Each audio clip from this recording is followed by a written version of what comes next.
The call came in at 2:47 on a Tuesday afternoon. I remember the exact time because I was in the middle of a performance review with my manager, sitting across from her in that glass-walled office on the 14th floor of our building in downtown Toronto. And my phone buzzed 3 times in a row against the table. I silenced it the first 2 times. The third time I flipped it over and saw Unknown Ontario, and something in my gut told me to answer it. I mouthed sorry to my manager and stepped into the hallway. "Is this Marin Kowalski speaking?" "This is Ridgeview Elementary calling. We have a child here, a little girl, who hasn't been picked up. She's been here since dismissal at 3:30. It's now nearly 5 o'clock and her emergency contact isn't answering. Your name is listed as the secondary contact on her file." I pressed my back against the wall. "I'm sorry, I think there's been a mistake. I don't have children. I'm 31 years old and I don't have a daughter." There was a pause on the other end. Then, "We have Marin Kowalski, date of birth September 14th, listed here as secondary guardian for a student named Ivy. My birth date, my full name." "What grade?" I said, and I don't even know why I asked that. I think my brain was just grasping for anything that made sense. "Grade 1. She's 6 years old. Miss Kowalski, she's been sitting in our office for over an hour. She's upset and she's asking for you, specific. She keeps saying," there was a muffled sound, like the woman had put her hand over the receiver. "She keeps saying she wants her mom." I drove to that school in a fog. I don't remember most of it. The gardener, the turn onto Lake Shore, the parking lot. I remember pulling into a spot and sitting in my car for 45 seconds, telling myself I was about to walk in and they'd realize they had the wrong person and I'd drive back to the office and finish my review. That's not what happened. She was sitting on a plastic chair outside the main office, her backpack on her lap, feet dangling because they didn't reach the floor. She had dark hair, thick and wavy, pulled into a lopsided ponytail. Someone had clearly tried to fix at some point but given up on. She was wearing a pink jacket with a little embroidered fox on the chest pocket, and she had a birthmark on the left side of her neck. A port wine stain, deep red, shaped roughly like a maple leaf, small but distinct.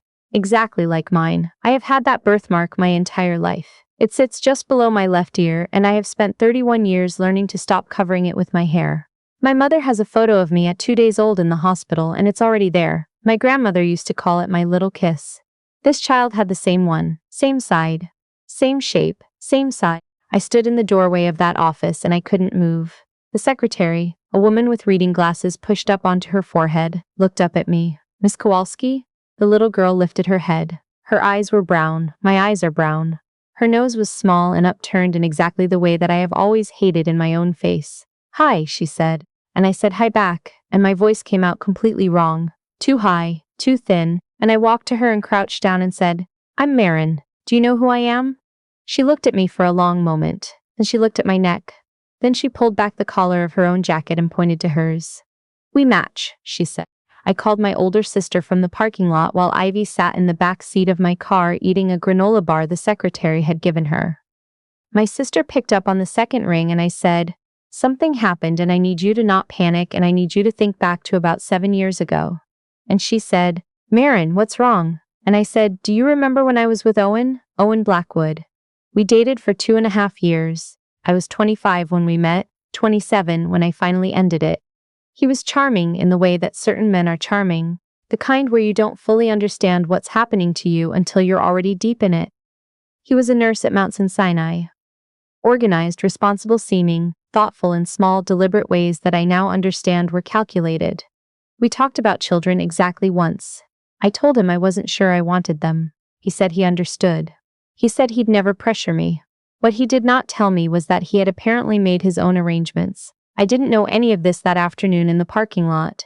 What I knew was that this child had my birthmark, my nose, my eye color, and my full legal name listed in her school file as secondary guardian.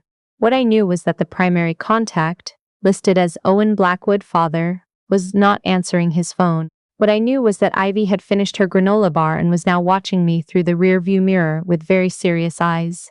"Are you my mom?" she asked. I turned around. "I don't know yet," I said, "but I'm going to figure it out." "Okay?"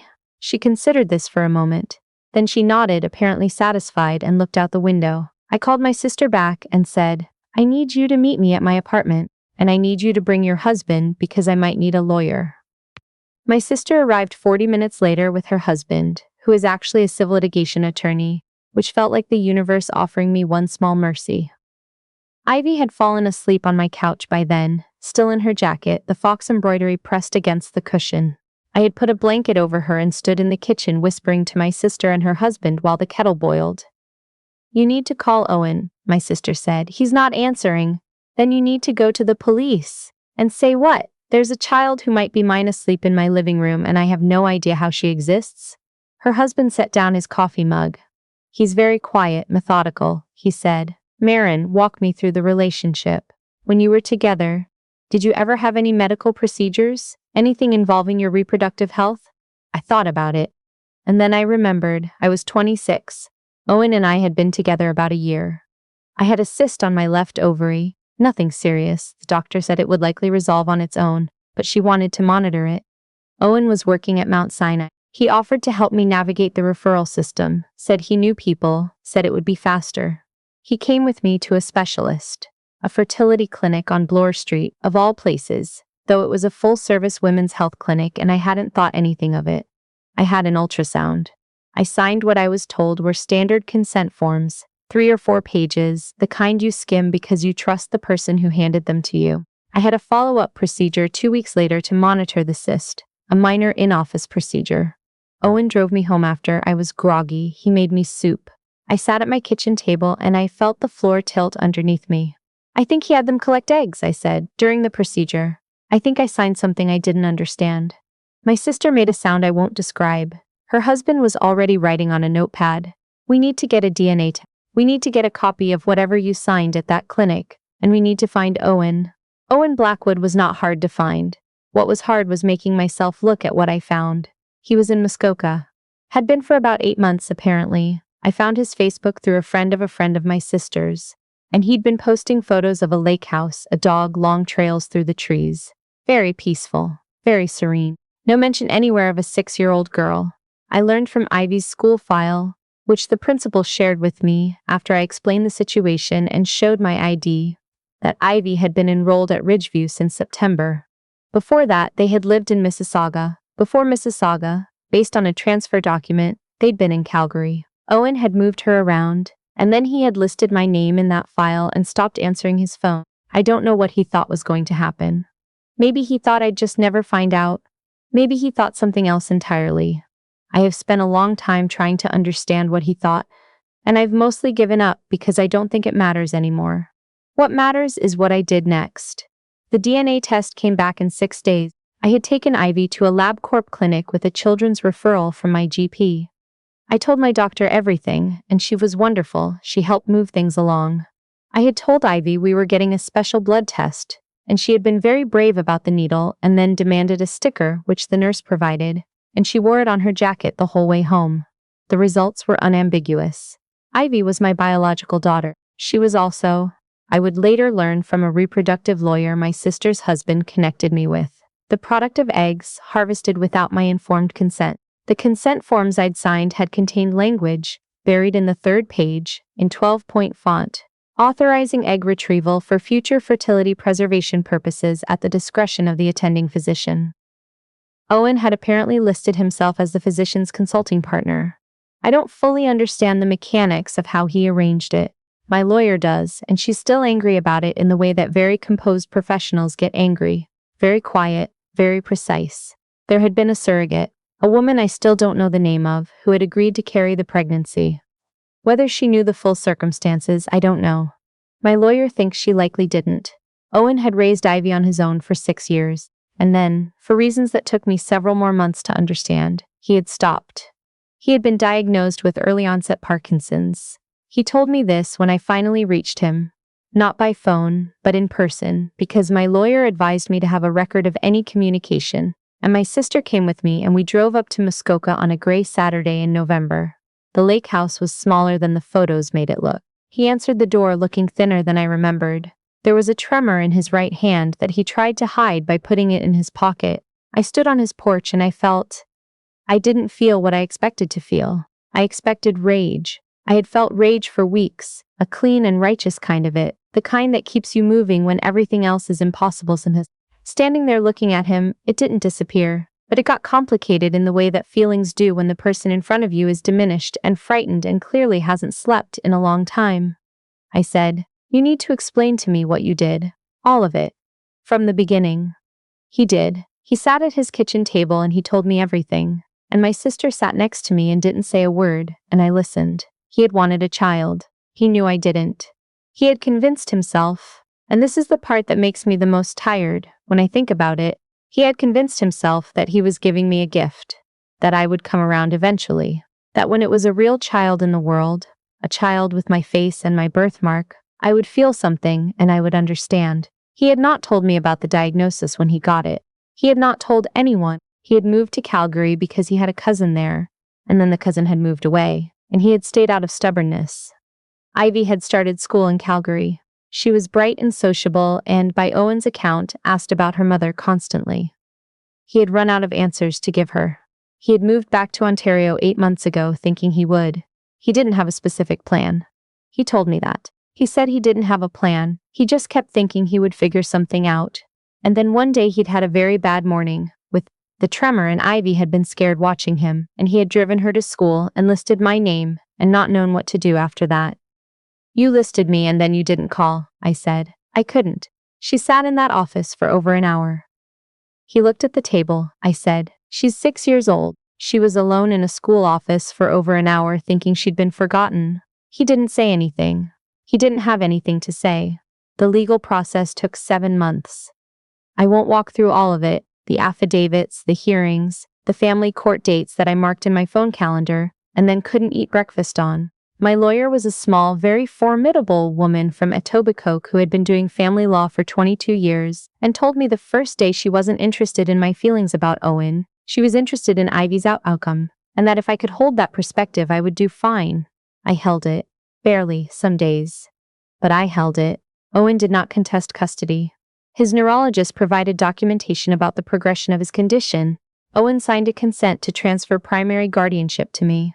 He asked, through his own lawyer, whether he could have supervised visits. I thought about this for a long time. I thought about what kind of mother I wanted to be, and what kind of story I wanted Ivy to be able to tell herself when she was old enough to understand all of it. I said yes. Twice a month supervised at a neutral location. My own lawyer raised an eyebrow. I said, "She already lost him once when he moved her around. She's not going to spend her whole childhood wondering." Ivy moved into my apartment the first week of March. She brought a duffel bag, a backpack, a stuffed rabbit named Gordon, and a very firm opinion about which drawer the spoon should go in. We rearranged the kitchen together. She moved the spoons. I made no comment. I had put a bed in the second bedroom. I'd been using it as a home office, which is a generous way of describing a room with a desk and a lot of boxes. We went to IKEA on a Sunday. She chose a bed frame with a canopy and a star-shaped lamp. I watched her deliberate between a purple duvet and a yellow duvet for approximately 11 minutes before choosing purple. "Purple is serious," she told me. "I agree," I said. It was not easy. I want to be honest about that. I was 31 years old and I had been a mother for 0 days. And suddenly I was a mother for all of them, all at once. There is a learning curve that no one can warn you about because the experience is genuinely sui generis. I called my own mother roughly every day for the first month. She flew in from Winnipeg for 2 weeks and slept on the couch and taught Ivy how to make pierogies from scratch, and was so useful and so relentlessly kind that I cried in the shower about it twice. My manager extended my work from home arrangement for 3 months while Ivy got settled. The school on my block had a spot in grade 1. Ivy started the 3rd week of March, and on her first day she wore the jacket with the fox on it, and new running shoes she'd picked out herself. Teal, with a light-up sole that she was extremely serious about. She made a friend named Bia by lunchtime. She came home and told me about Bia for 45 minutes while I made pasta. In June, Ivy asked me about her birthmark. We were at the splash pad in the park near our apartment, and a kid had pointed at it and said something, the way kids do, without malice but without a filter either. Ivy hadn't been upset. She's not easily rattled, that child. She has a steadiness to her that I'm fairly sure did not come from me. But she was quiet on the walk home, and when we got inside she stood in front of the hallway mirror and looked at her neck. "Does yours bother you?" she asked. "It used to," I said. "When I was young. Not really. Not anymore." She turned and looked at me. "Why does mine look like yours?" I had been preparing for this question. My lawyer had advised me to get a child psychologist involved early, and the psychologist, a man in his 50s with a very gentle manner, had helped me figure out what to say at different stages. He called it drip feeding the truth, giving a child the version they can hold at their age and adding more as they grow. I crouched down so we were at the same level. I said, "Do you know what DNA is?" She shook her head.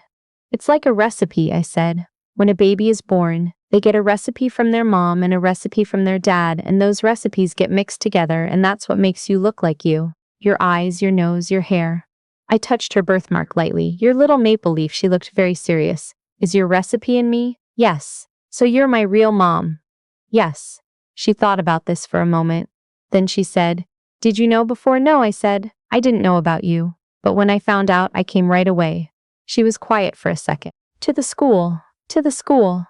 She nodded, apparently accepting this, in that particular way she has of deciding a thing is resolved and moving on. She went to the kitchen and asked if we had any of the strawberry yogurt left. We did. I stood in the hallway a moment longer after she'd gone, my hand still at my neck. My case against the fertility clinic was filed in August. I won't get into the details here because it's still ongoing. But I will say that my lawyer's expression when she read the consent forms for the first time, sitting across from me in her Etobicoke office, is something I think about. She didn't say anything for a long moment. Then she said, "This is egregious," very quietly, in a tone that I understood meant she was going to be extraordinarily effective. "Owen and I do not speak outside of the custody arrangement.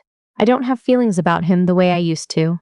Not the rage, not the grief, not even the pity. He is Ivy's father, and Ivy sees him twice a month at a community center in Scarborough, and she comes home and tells me about it with the same matter-of-fact calm she brings to everything. She is adjusting. She is, honestly, doing better than I am on most days. She asked me last week if I would come to her school concert in December. She is playing the triangle in the Winter Music Showcase, a fact she reported with complete seriousness, as though the triangle were a distinguished instrument worthy of full parental attendance. I have already put it in my calendar. I have already told my manager I'm leaving early that day. I think about the plastic chair she was sitting in when I first saw her, the lopsided ponytail, the way she pointed at her own neck and said, "We match," like it was simple, like it was obvious, like she had already decided the rest. She's 7 now. She still moves the spoons into the drawer she prefers, even when I move them back. She calls Gordon the rabbit by his full name when she's scolding him for things. She has started learning French because Bia's family speaks it at home, and she is deeply motivated by not wanting to be left out of anything. She asked me a few weeks ago if I was happy. We were eating dinner, nothing special, just the pasta I make on Tuesdays, and she looked up from her bowl and said it so directly that I put down my fork. "Are you happy?" she asked, "like now that I'm here?" I didn't have to think about it. "Yes," I said. I didn't know this was going to happen to me, but yes. She went back to her pasta. "Good," she said. "Me too."